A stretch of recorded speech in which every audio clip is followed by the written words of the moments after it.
In 1542, a starving Spanish soldier stumbled out of the Amazon jungle and told a story no one in Europe believed. He spoke of a river so wide you could not see the other bank. He described warriors, floods, and a green darkness that swallowed men whole. His name was Francisco de Orellana, and he had just become the first European to cross the Amazon basin alive. Nearly 500 years later, people are still entering that same forest and never coming back. The Amazon has not changed. It does not forgive. And the 20 events you are about to hear prove that every century, every decade, every year, the rainforest collects its debt from anyone who steps inside. The Amazon River, European discovery, 1541 to 1542. In February 1541, a Spanish expedition of over 200 soldiers left Quito, Ecuador, searching for cinnamon and gold. They found neither. What they found instead was a river system carrying 1/5 of all the fresh water on Earth. The Amazon River stretches roughly 4,000 miles from the Andes to the Atlantic. Its mouth is 200 miles wide. During flood season, it rises 30 feet and drowns an area the size of Florida. Francisco de Orellana led a smaller group downstream on a makeshift boat. When the main expedition ran out of food, he never turned back. For 8 months, his crew floated through territory no European had ever seen. They ate leather from their belts and boots. Tropical fevers killed men every week. Along the banks, indigenous nations watched them pass, and some attacked with poison-tipped arrows. Near the Trombetas River, Orellana's men reported being attacked by tall, female warriors who fought alongside men. Whether this was real or a fever-driven hallucination, the encounter gave the river its name. After the Amazons of Greek myth, the sound of those arrows hitting wooden shields was the last thing several soldiers ever heard. Imagine floating on brown water so wide the jungle on either side looks like a thin, green line. Beneath your boat, bull sharks and black caimans patrol water you cannot see through. The air is so thick with moisture, your clothes never dry. Of the original 200-plus soldiers who left Quito, fewer than 80 survived to reach the Atlantic. The river did not care about Spanish ambitions. It simply existed, enormous and indifferent, exactly as it exists today. And the people who followed Orellana into that green world would pay even steeper prices. If you already sense the scale of what this forest has done to the people who entered it, a like on this video tells us you want to see more of these stories, told with the detail they deserve. The rubber boom, Manaus and the Putumayo, late 1800s to early 1900s. By the 1880s, the Amazon held something the industrial world desperately needed: rubber.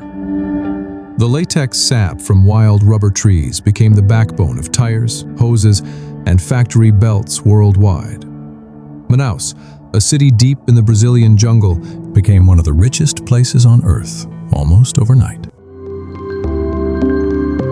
Its opera house cost $10 million to build. Shipped marble from Italy and iron from Scotland up the Amazon River. But the wealth was built on blood. An estimated 30,000 indigenous people died in the Putumayo region of Peru and Colombia alone, enslaved by rubber barons who ran operations like prison camps. Workers had daily quotas. Those who failed were whipped, starved, or mutilated. Children were held hostage to force parents into the forest. The most notorious operation was run by the Peruvian Amazon Company, whose overseers documented their own atrocities in company ledgers. British journalist Roger Casement investigated in 1910 and described conditions he compared to the worst slavery in human history. His report named specific managers, specific stations, and specific methods of torture that were standard practice for decades. Picture a rubber tapper walking barefoot into the jungle at dawn, slashing 150 trees in a single day. The cuts on the bark must be precise or the tree dies. The trails stretch for miles through waist-deep water, past venomous snakes and disease-carrying mosquitoes. The latex is carried in heavy buckets on the tapper's back.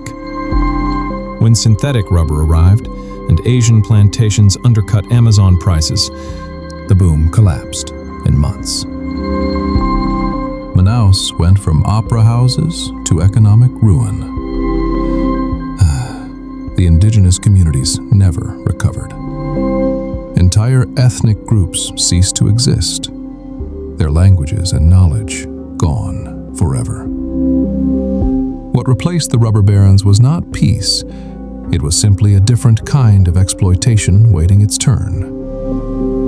Stories like this one rarely get told with the honesty they require. If that matters to you, subscribing means you will see every one we produce. The Disappearance of Percy Fawcett, 1925. On April 20th, 1925, Colonel Percy Fawcett wrote his last known letter from a place called Dead Horse Camp in the Mato Grosso region of Brazil. He was 57 years old, deep in the Amazon interior, and searching for a lost city he called Z. He believed an advanced ancient civilization had built it somewhere in the unexplored jungle. He brought his 21-year-old son, Jack, and Jack's friend, Raleigh Rimmel. None of them were ever seen again. Fawcett was no amateur. He had spent years mapping uncharted parts of the Amazon for the Royal Geographical Society. He survived malaria, hostile encounters, starvation, and piranha-infested river crossings on multiple prior expeditions. He knew the jungle better than most Europeans alive at the time. Over the following century, at least 13 separate expeditions went into the Amazon, trying to find Fawcett or his remains. An estimated 100 people died in those rescue attempts. Some were killed by disease, some by indigenous groups defending their territory. Some simply vanished the same way Fawcett did, swallowed by the forest without a trace. Standing at the edge of the Mato Grosso, you face a wall of green that stretches to the horizon in every direction. The canopy is so thick, the ground stays in permanent twilight. The air hums with insects. Every step forward takes you further from anyone who could help you. The most likely explanation is that Fawcett's group was killed by the Kalapalo people, who later gave conflicting accounts of encountering strangers in their territory. But no bones, no equipment, and no definitive proof has ever been recovered. The Amazon simply absorbed 3 men and a century of searchers without ever offering a single answer. And the next entry shows what happens when an entire corporation tried to tame this same jungle. The Fordlândia disaster, 1928 to 1934. In 1928, Henry Ford bought 2.5 million acres of Amazon rainforest in Brazil. His plan was simple and audacious. Build an American town in the middle of the jungle and grow rubber trees in neat industrial rows to supply his car factories. He called it Fordlândia. It was one of the most spectacular failures in corporate history. Ford shipped in American-style houses, a hospital, a golf course, and a swimming pool. He imposed American rules: no alcohol, mandatory square dancing, cafeteria-style meals with hamburgers and canned vegetables. Brazilian workers revolted within months, smashing equipment and chasing managers into the jungle. During an event locals called the breaking. But the jungle itself was the real enemy. Rubber trees, planted in rows, caught leaf blight, a fungus that destroys concentrated plantations but cannot spread in wild forests where trees grow miles apart. Malaria and yellow fever tore through the workforce. An estimated 1,000 workers fell sick in a single year. The sandy soil Ford's team chose could not support the trees he needed. Imagine standing in the middle of Fordlândia at its peak. White houses with metal roofs baking in 100-degree heat, surrounded by jungle on every side. The nearest city is 18 hours away by boat. The air is thick enough to choke on. Every surface sweats condensation. Ford never once visited Fordlândia. He spent over $20 million, roughly $350 million in today's money, and harvested almost usable rubber. By 1934, the project was relocated to a second site called Belterra, which also failed. In 1945, Ford sold the entire operation back to Brazil at a massive loss. Today, Fordlândia still stands, a ghost town in the jungle, its American houses rotting in the tropical humidity. Proof that money cannot buy the Amazon's cooperation. That $350 million loss happened because one man believed he could control the rainforest. Drop a comment and tell us, what is the most expensive failure you have ever heard of? The Balbina Dam catastrophe. Brazil's Balbina Dam flooded 920 square miles of pristine Amazon rainforest when it was completed in 1989, an area larger than the city of Houston. It was meant to power the growing city of Manaus. Instead, it became one of the worst environmental disasters in modern engineering history. The dam produced only 112 megawatts of electricity at peak capacity. For comparison, a single modern wind farm in Texas can produce more. The reservoir behind the dam was shallow and spread over an enormous flat area, which meant maximum forest destruction for minimum power output.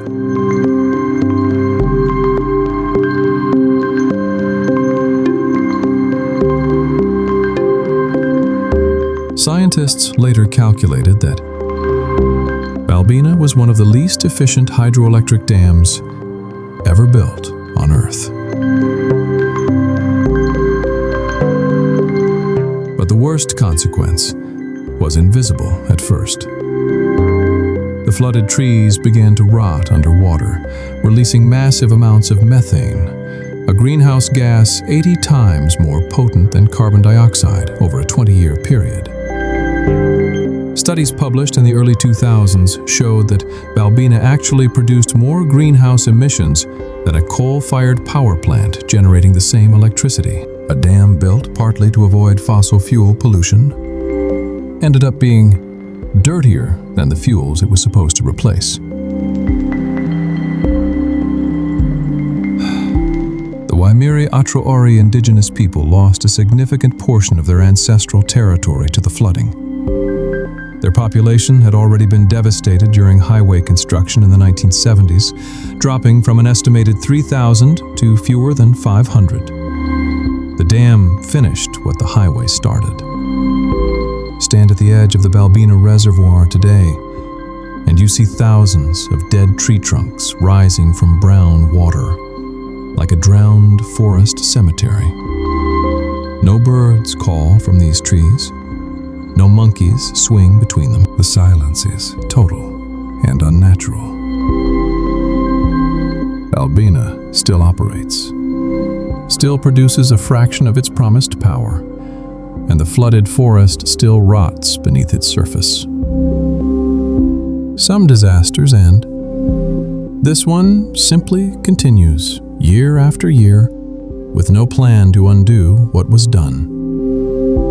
If you are learning things in this video you have never heard before, that is exactly why this channel exists. A like helps us keep producing this kind of research.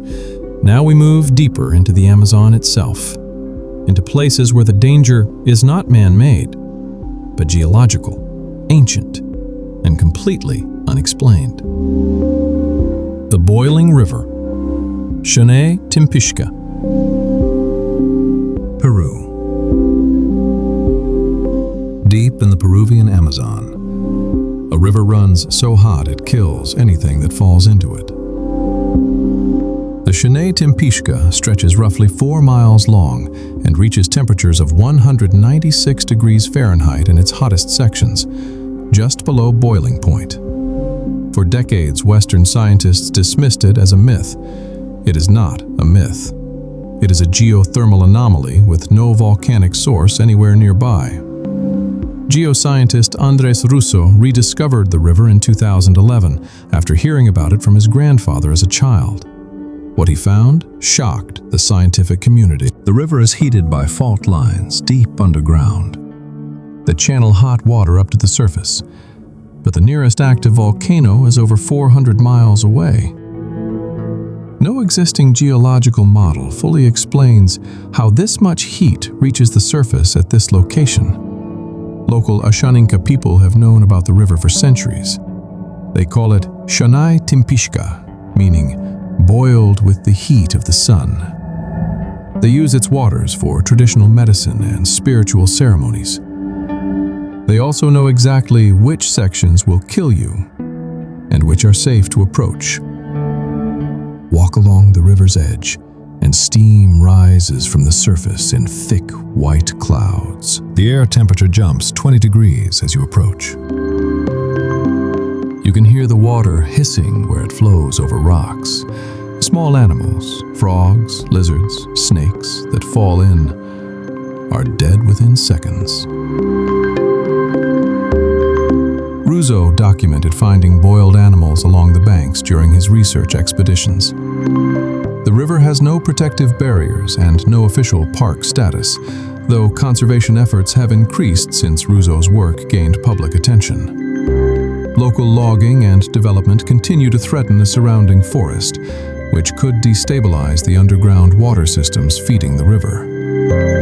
A river that boils without a volcano feels impossible, but the Amazon specializes in the impossible.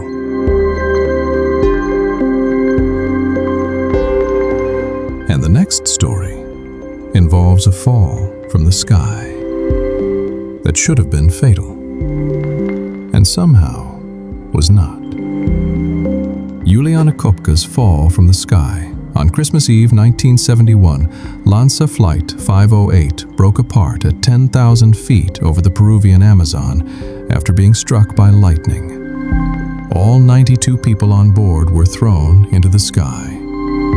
Only one survived. A 17-year-old German girl named Juliane Koepcke, who fell nearly 2 miles while still strapped to a row of seats and hit the jungle canopy alive.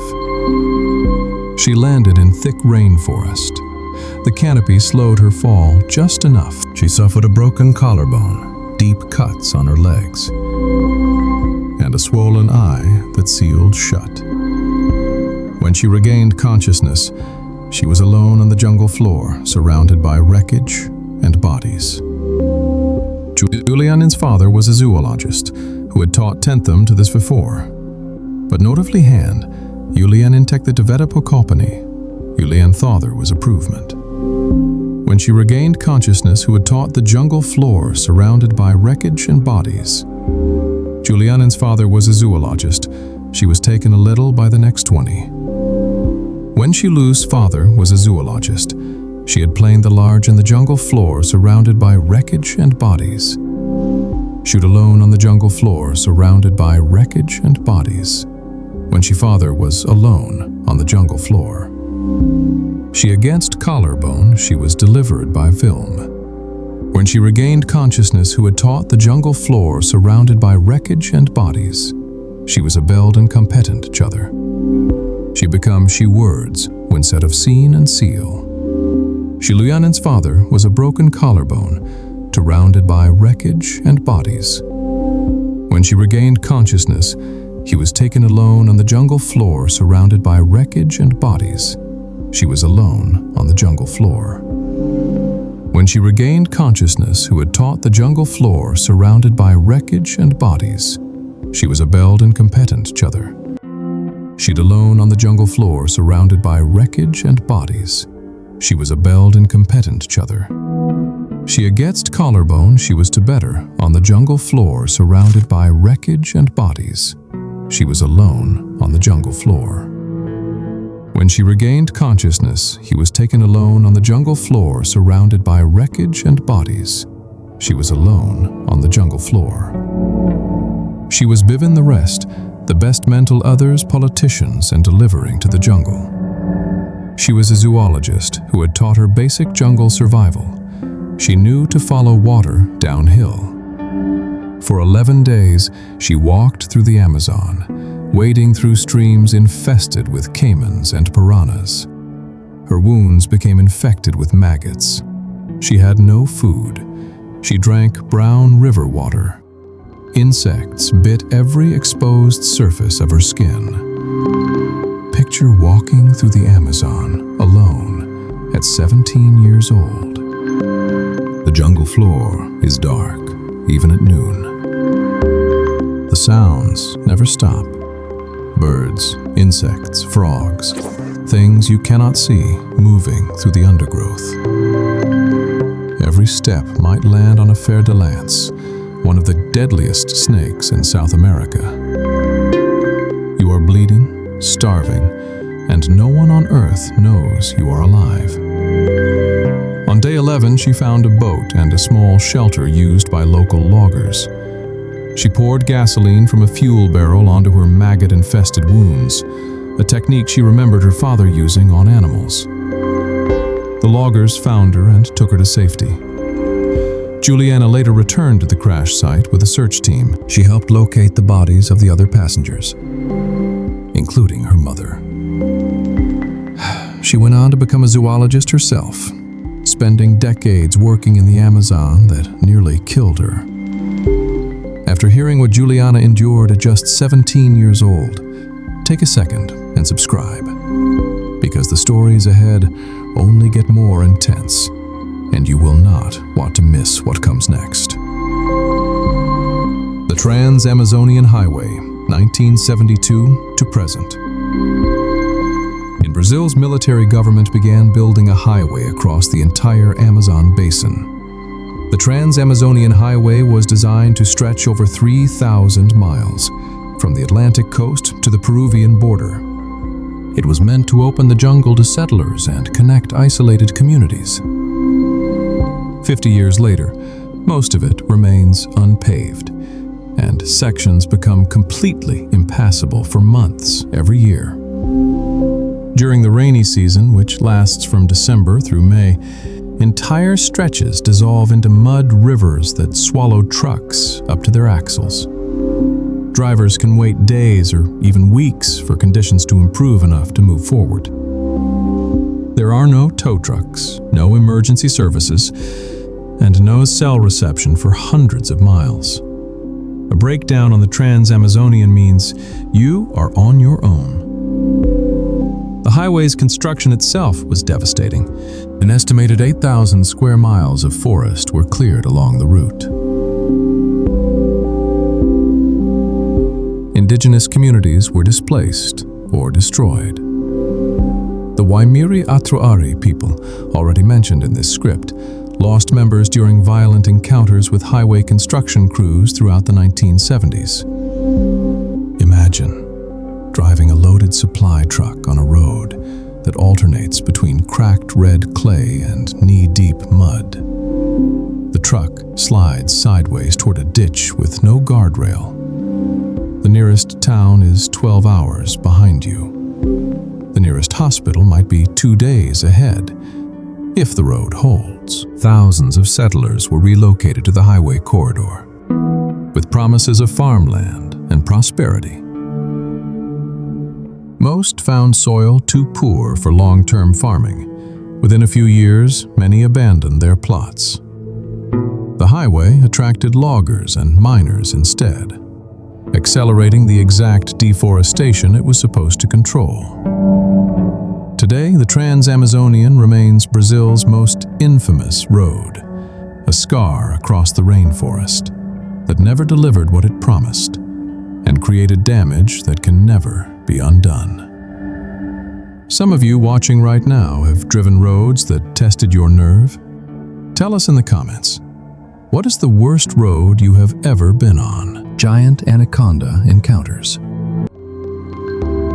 The green anaconda is the heaviest snake on Earth. Adult females regularly exceed 200 pounds and stretch beyond 20 feet in length. The largest verified specimens reached nearly 28 feet. These snakes live throughout the Amazon basin, spending most of their time in rivers, swamps, and flooded forests, where their massive bodies move with terrifying speed. Anacondas kill by constriction. They strike, coil around their prey, and squeeze until the heart can no longer pump blood. They do not crush bones. They stop circulation. Death comes from cardiac arrest, not suffocation. A full-grown anaconda can generate enough pressure to stop the heartbeat of a deer, a capybara, or a young caiman in under a minute.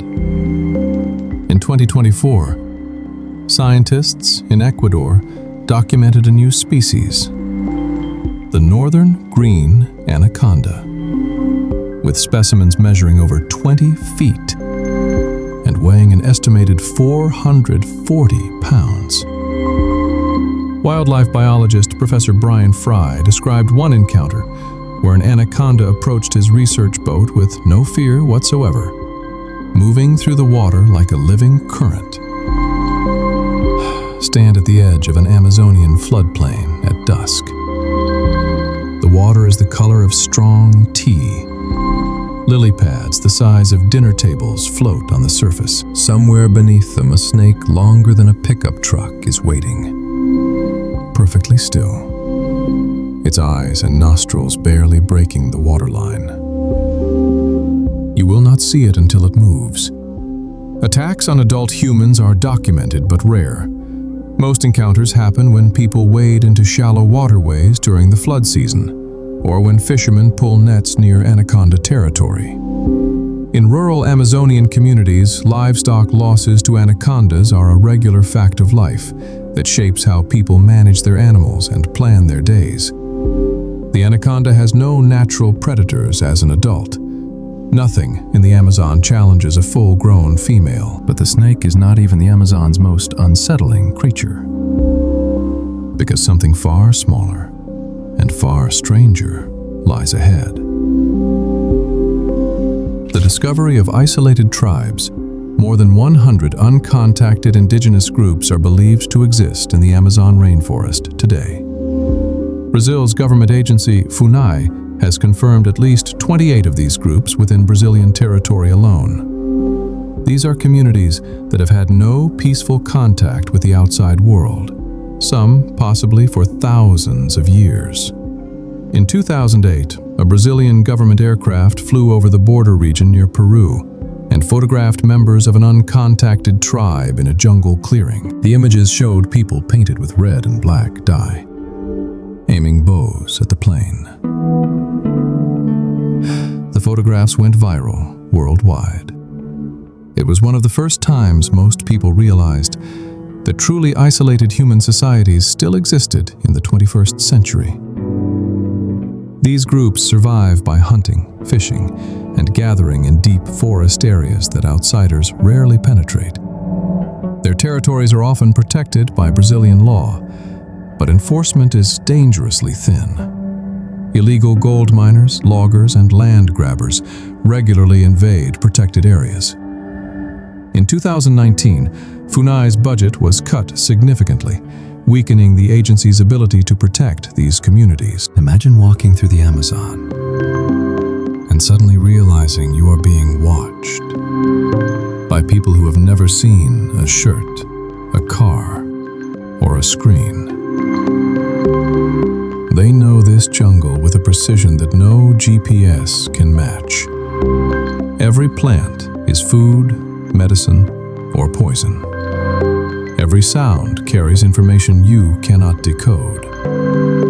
Contact with the outside world is often lethal for these groups. They carry no immunity to common diseases like influenza or measles. A single encounter with an outsider carrying a cold could devastate an entire community. In the 1980s, initial contact with the Zoe people led to a wave of illness that killed a significant percentage of their population within months.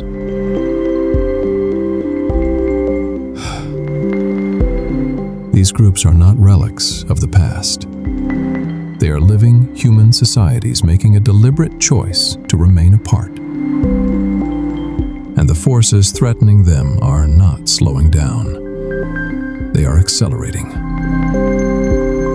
What is happening to uncontacted tribes is not a historical problem. It is happening right now, today.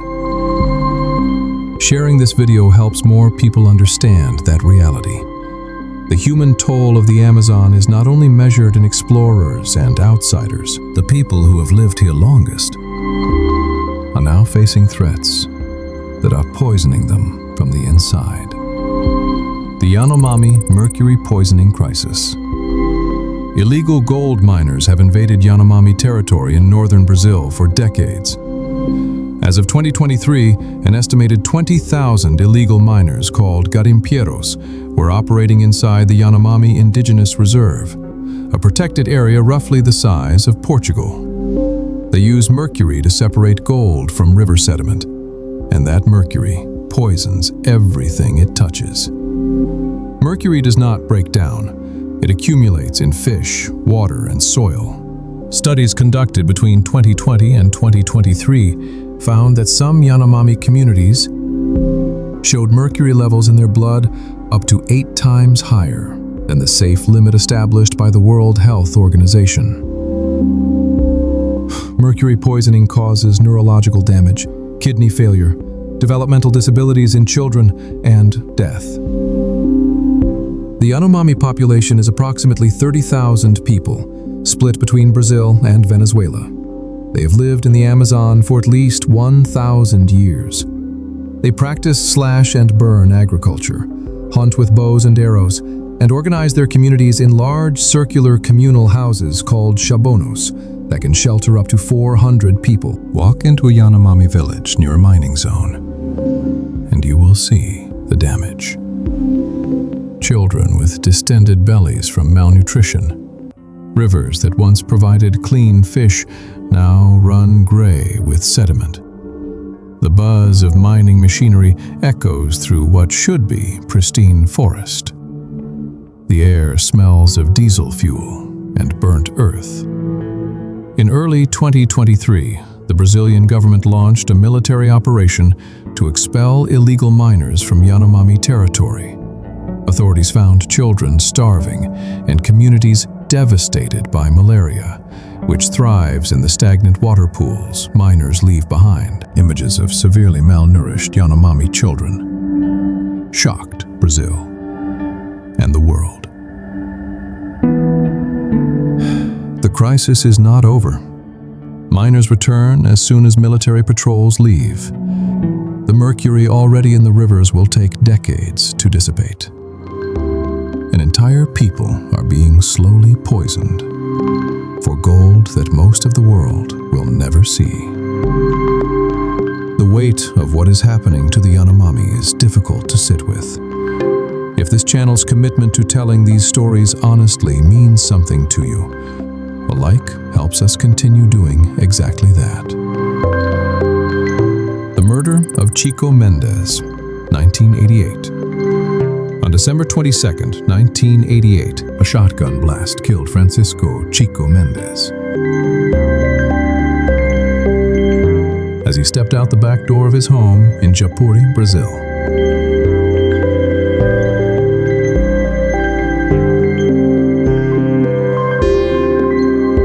He was 44 years old.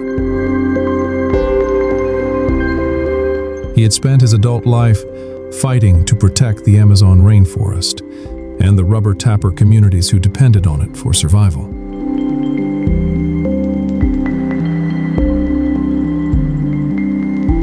He knew he would be murdered. He had told friends and journalists exactly that. Mendes was a rubber tapper himself, born into a family that had worked the forest for generations. In the 1970s, he began organizing his community against cattle ranchers who were burning vast sections of forest to create pasture land. His method was simple. He led groups of families to stand peacefully in front of the chainsaws and bulldozers. They called these actions empates, or standoffs. By the mid-1980s, Mendes had attracted international attention. He traveled to Washington, D.C. and met with U.S. senators and World Bank officials.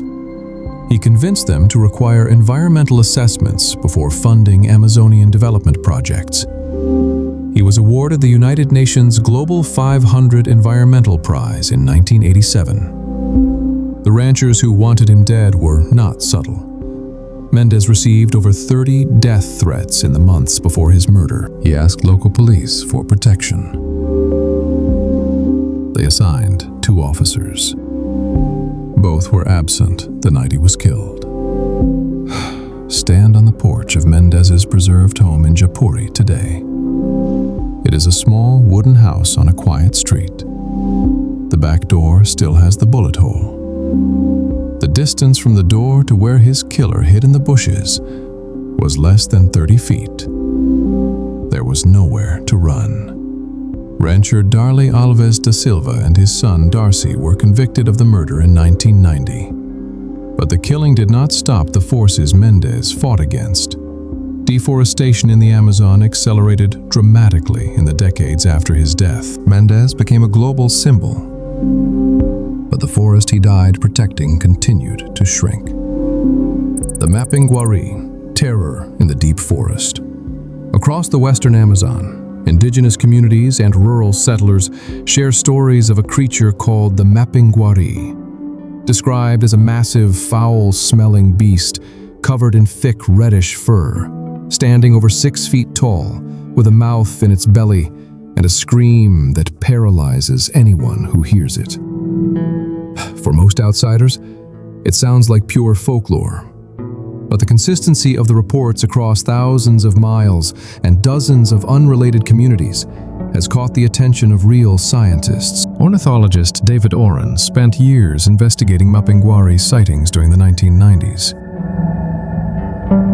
He collected over 100 first-hand accounts from hunters, farmers, and indigenous people in Brazil and Bolivia. Many describe the same details independently.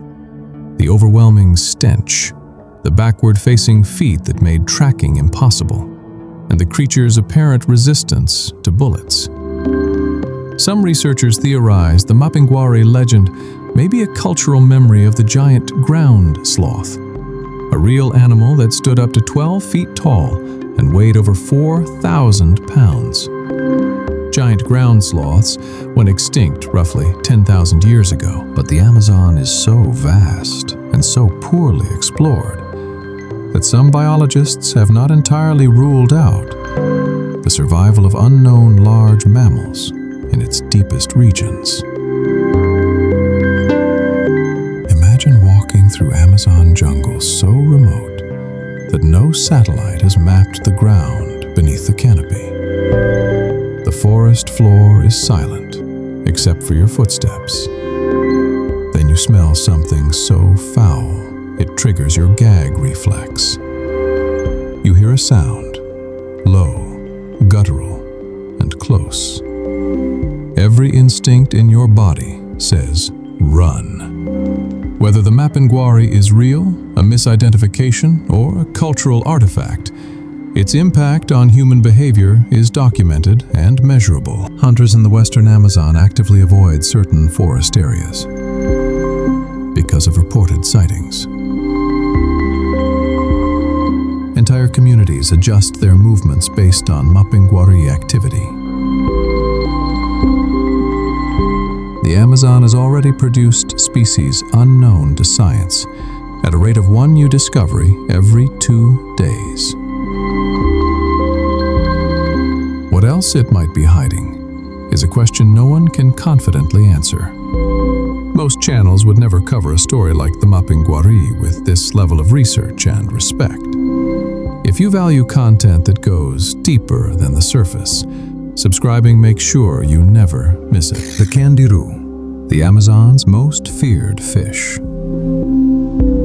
It is not the piranha that terrifies people most in the Amazon's rivers.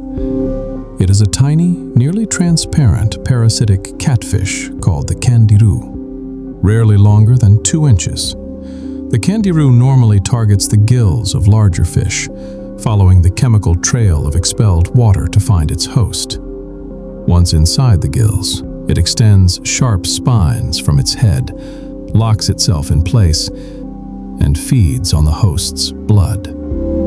The fear surrounding the candirú comes from its alleged ability to enter the human body through the urethra of a person urinating in the river. For over a century, this claim appeared in medical texts, travel literature, and documentary films. The most widely cited case is that of a man in Itacoatiara, Brazil in 1997, who reportedly had a candirú surgically removed by urologist Dr. Anor Samad. However, the scientific community has grown increasingly skeptical.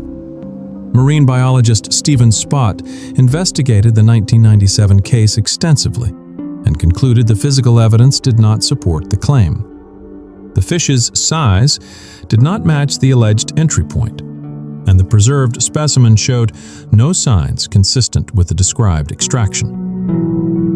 Spott published his findings in a 2014 book, arguing that the candirú urethra phenomenon may be medical myth. Wade into an Amazon tributary, waist deep, and you understand why the legend persists regardless. The water is opaque. You cannot see your own feet. Every brush of a leaf against your skin sends a jolt through your nervous system. Knowing that parasitic fish exist in these waters, even if they do not target humans the way legend claims, is enough to keep most people on the bank.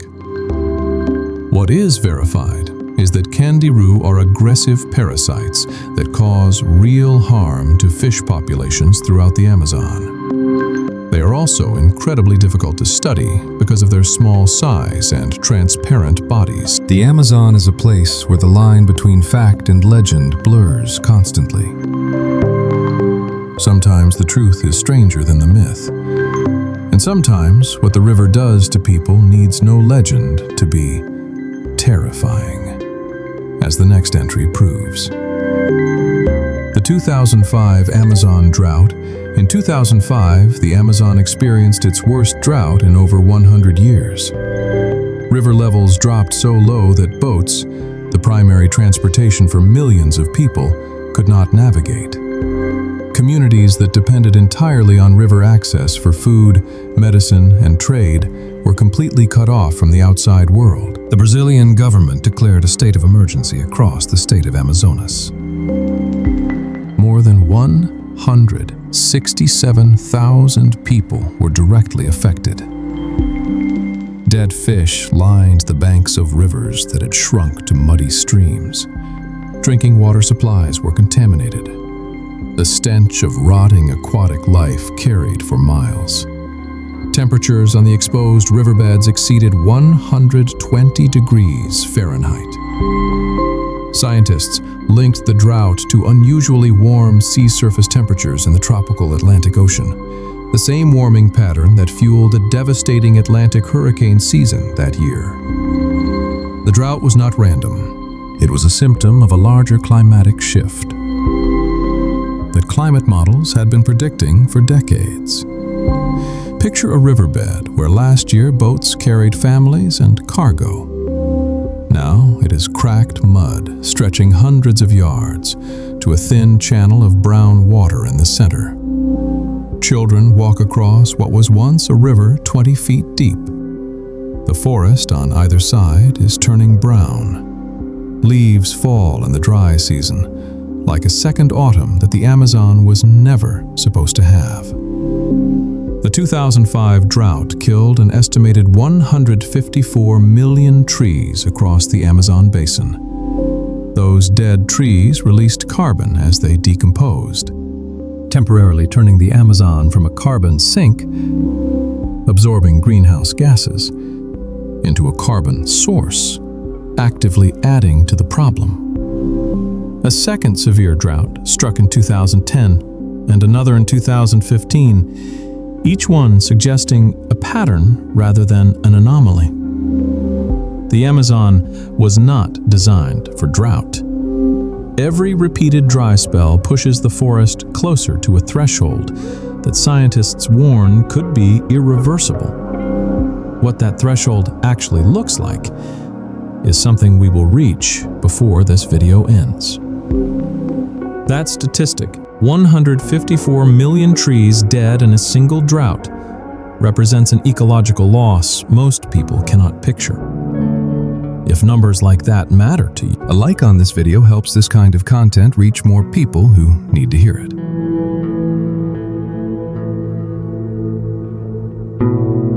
The Murder of Dorothy Stang, 2005. On February 12, 2005, Sister Dorothy Stang was walking down a dirt road in the town of Anapu, in the Brazilian state of Pará. Two men stopped her. She pulled out her Bible and began reading from the Beatitudes. They shot her 6 times at close range. She was 73 years old. She had spent 39 years fighting for sustainable farming and land rights for poor settlers in the Amazon. Stang was an American citizen, born in Dayton, Ohio. She became a nun with the Sisters of Notre Dame de Namur and moved to Brazil in 1966. Over nearly 4 decades, she helped small farmers obtain legal title to land and taught them methods of sustainable agriculture that did not require burning the forest. She was a direct threat to the illegal loggers and ranchers who wanted that same land cleared. By 2004, Stang was on a death list. She reported threats to Brazilian authorities repeatedly. She testified before congressional hearings. International organizations documented the danger she faced. Nothing changed. No effective protection was provided. Walk the road where Dorothy Stang died, and you see red dirt, low scrub, and a wooden cross marking the spot.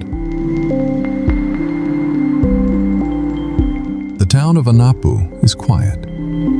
The houses are small. The people who live here are exactly the kind of settlers Stang spent her life defending.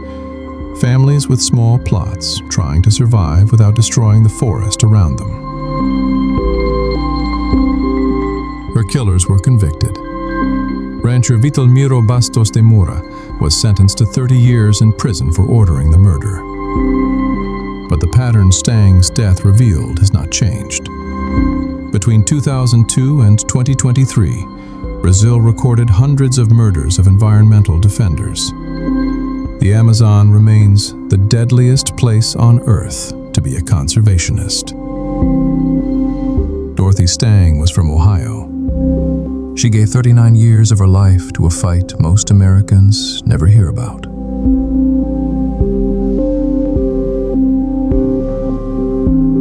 Sharing this video means her story reaches people who should know it. The Amazon Fires of 2019. In August 2019, satellite data showed the Amazon burning at a rate not seen in nearly a decade. Brazil's National Institute for Space Research recorded over 80,000 fires across the Amazon basin that year, an 85% increase over the previous year. The images of orange flames and black smoke rising from the world's largest rainforest circled the globe within hours. Most of the fires were not natural. They were set intentionally by ranchers, farmers, and land speculators, clearing forest for cattle pasture and soybean fields.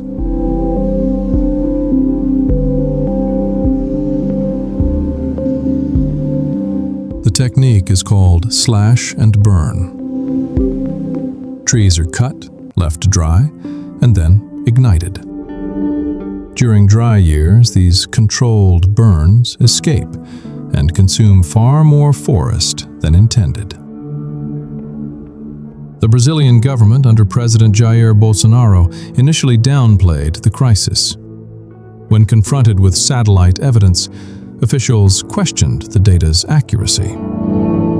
International outrage led to offers of foreign aid, which were initially rejected. The G7 pledged $20 million in emergency assistance.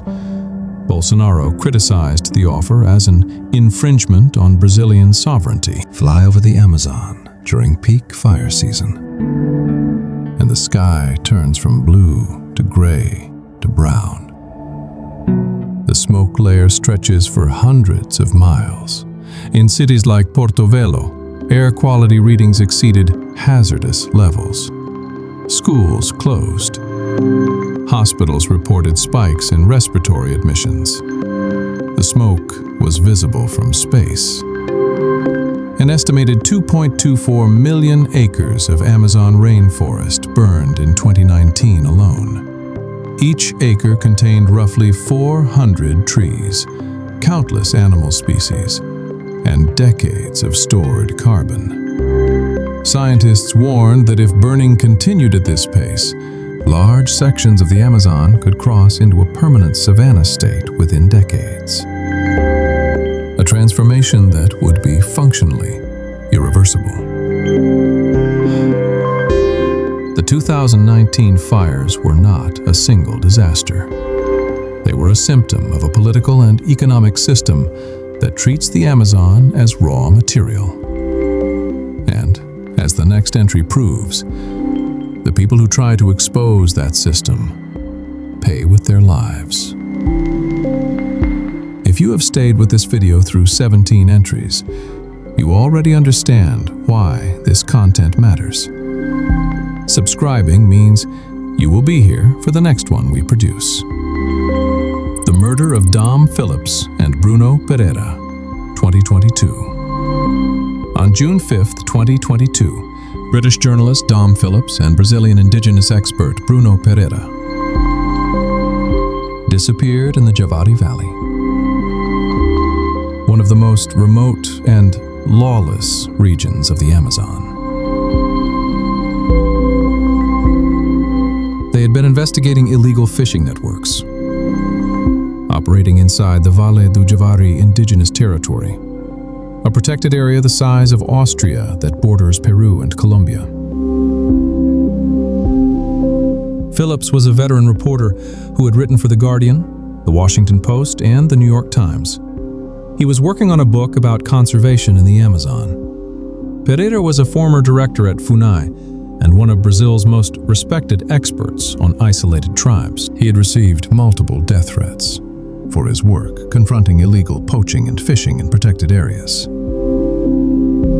When neither man returned, a massive search operation was launched. After 10 days, fisherman Amarildo da Costa de Oliveira confessed to killing both men and led police to their remains. 2 other suspects were also arrested. Evidence pointed to a network of illegal fishermen who saw Phillips and Pereira as threats to their operations in the protected territory. Picture the Javari Valley. Rivers so remote that the nearest police station is days away by boat.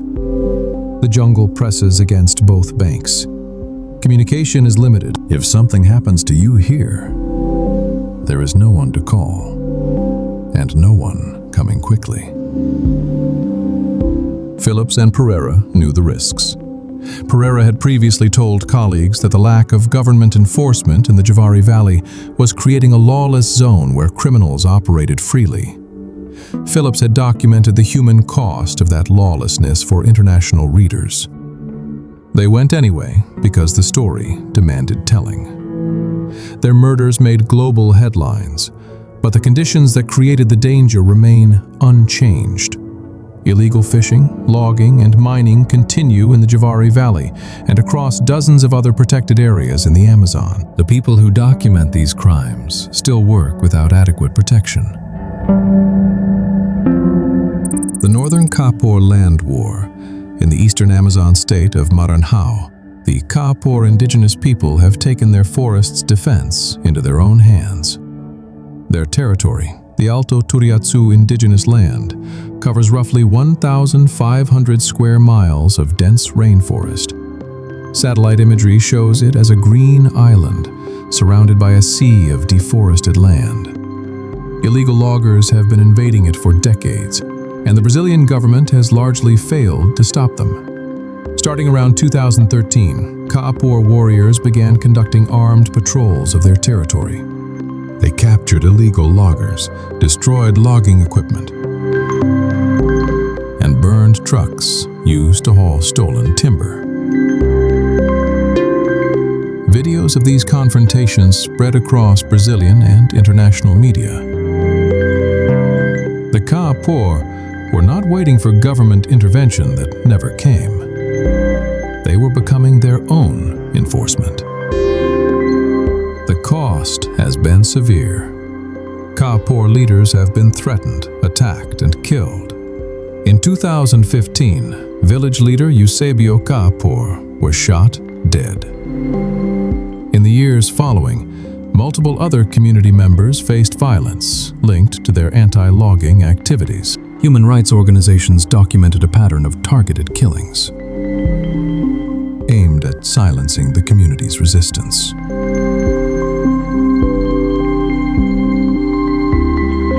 Stand at the boundary of Kapor territory, and the line between forest and destruction is visible to the naked eye. On one side, canopy stretches unbroken to the horizon.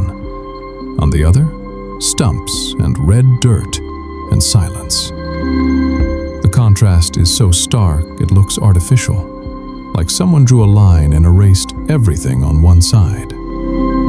An estimated 30% of deforestation in Maranhão occurs inside or immediately adjacent to protected indigenous lands. The Kapor patrol hundreds of miles of forest border, with no funding, no government support,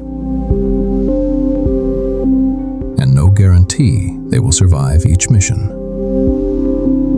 The Kapor are fighting a war most of the world does not know exists. They are winning battles, but the forces against them, money, demand for timber, political indifference, have no end. And what happens if they eventually lose is the subject of the final entry in this video. The Kapor are defending their land with their lives, while most of the world has never heard their name. If their story moved you, share this video. Awareness is the one weapon that does not run out. The coming dieback, Amazon tipping point. In 2023, a study published in the journal Nature estimated that between 10 and 47% of the Amazon rainforest could cross a critical tipping point by 2050. The lead researchers from the Potsdam Institute for Climate Impact Research warned that once crossed, large sections of the forest would transform from dense rainforest into degraded savanna, and no human intervention could reverse it. The tipping point works like this. The Amazon generates roughly half of its own rainfall. Trees pull water from the soil and release it through their leaves in a process called transpiration. Essentially, the forest sweats. That moisture rises, forms clouds, and falls again as rain deeper in the forest. Remove too many trees, and the cycle breaks. Less rain falls. More trees die. Even less rain falls. The loop feeds itself until the forest cannot sustain its own climate. Deforestation, fire, and drought have already pushed parts of the southeastern Amazon past this threshold. Studies show that some areas now emit more carbon than they absorb. The forest in these zones is dying faster than it can regrow. Scientists call this a positive feedback loop. Positive not in the human sense, but in the system's sense, meaning it amplifies itself. Imagine flying over the Amazon in 2050 and seeing brown where green should be. Rivers that once flooded their banks now trickle through exposed rock. The humidity that once made your shirt stick to your skin is gone. The air is dry and hot and still. Birds and insects that filled the canopy with sound have no canopy left to fill. If the Amazon collapses, the consequences are planetary. The moisture the forest generates influences rainfall as far away as Argentina, the American Midwest, and even parts of Europe. Global carbon emissions would spike. Biodiversity losses would be measured in the hundreds of thousands of species.